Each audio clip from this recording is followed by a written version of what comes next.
89 हनुमान का सीत को मुद्रिक देना। हनुमान का सीत को मुद्रिक देना।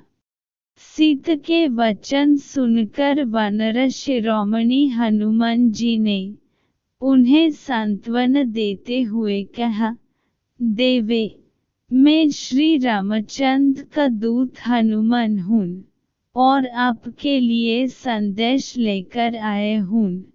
विदेहनंदिनी, श्री रामचंद्र और लक्ष्मण सकुशल हैं और उन्होंने आपका कुशल समाचार पूछे।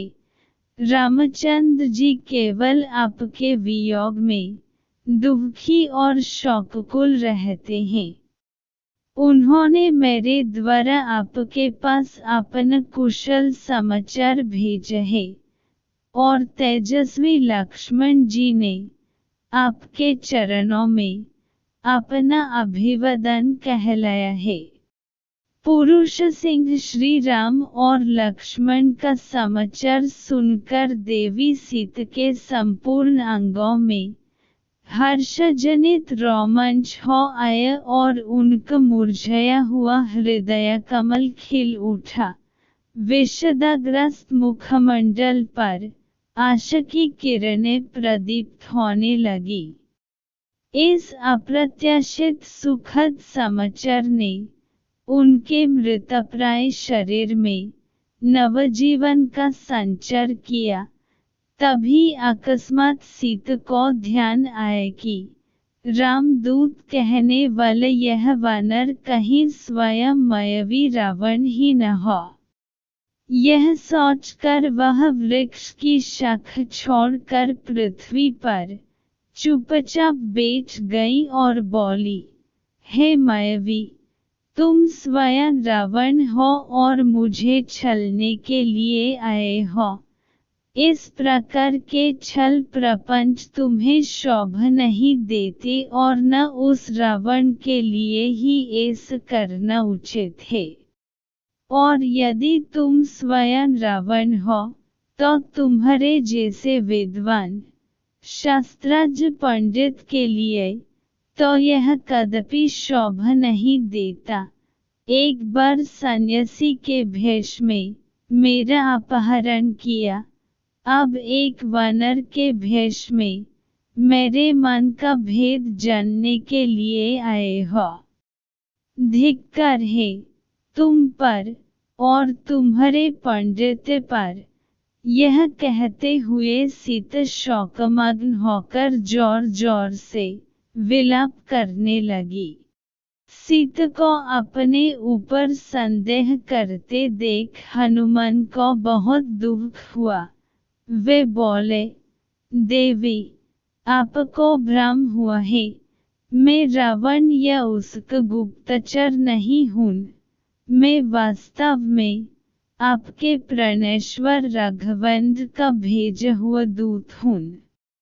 अपने मन से सब प्रकार के संशयों का निवारण करें और विश्वास करें कि मुझसे आपके विषय में सूचना पाकर श्री रामचंद्र जी अवश्य दुरात्मा रावण का विनाश करके आपको इस कष्ट से मुक्ति दिलाएंगे।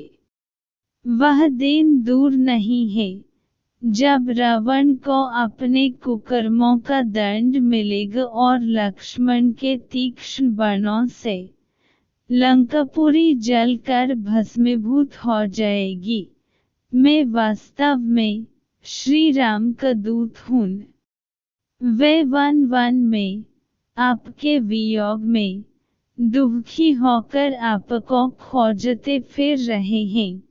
मैं फिर कहता हूँ कि भरत के भ्राता श्री रामचंद्र जी ने आपके पास अपना कुशल समाचार भेजा है और शत्रुघ्न के सहोदर भ्राता लक्ष्मण ने आपको अभिवादन कहलवाया है।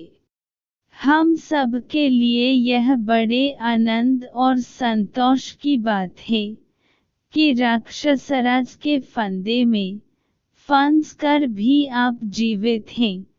अब वह दिन दूर नहीं है जब आप पराक्रमी राम और लक्ष्मण को सुग्रीव की असंख्य वानर सेना के साथ लंकापुरी में देखेंगी।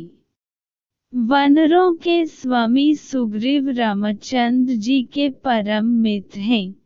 मैं उन्हीं सुग्रीव का मंत्री हनुमान हूँ, न कि रावण या उसका गुप्तचर, जैसे कि आप मुझे समझ रही हैं। जब रावण आपका हरण करके ला रहा था, उस समय जो वस्त्रभूषण आपने हमें देखकर फेंके थे, वे मैंने ही संभाल कर रखे थे और मैंने ही उन्हें राघव को दिए थे। उन्हें देखकर रामचंद्र जी वेदना से व्याकुल होकर विलाप करने लगे थे। अब भी वे आपके बिन छह वन में उदास और उन्मत्त होकर घूमते रहते हैं। मैं उनके दुख का वर्णन नहीं कर सकता। हनुमान के इस विस्तृत कथन को सुनकर जानकी का संदेह कुछ दूर हुआ, परंतु अब भी वह उन पर पूर्णतया विश्वास नहीं कर पा रही थी। वे बोली, हनुमान, तुम्हारी बात सुनकर एक मन कहता है कि तुम सच कह रहे हो। मुझे तुम्हारी बात पर विश्वास कर लेना चाहिए, परंतु मायावी रावण के छल प्रपंच को देखकर मैं पूर्णतया आश्वस्त नहीं हो पा रही हूँ। क्या किसी प्रकार तुम मेरे इस संदेह को दूर कर सकते हो? सीता जी के तर्कपूर्ण वचनों को सुनकर हनुमान ने कहा, हे महाभागे, इस मायावी कपटपूर्ण वातावरण में रहते हुए आपका हृदय शंकालु हो गया है। इसके लिए मैं आपको दोष नहीं दे सकता, परंतु आपको यह विश्वास दिलाने के लिए कि मैं वास्तव में श्री रामचंद्र जी का दूत हूँ, आपको एक अकाट्य प्रमाण देता हूँ। रघुनाथ जी भी यह समझते थे कि संभव है कि आप मुझ पर विश्वास न करें। उन्होंने अपनी यह मुद्रिका दी है, इसे आप अवश्य पहचान लेंगी। यह कहकर हनुमान ने रामचंद्र जी की वह मुद्रिका सीता को दे दी, जिस पर राम का नाम अंकित था।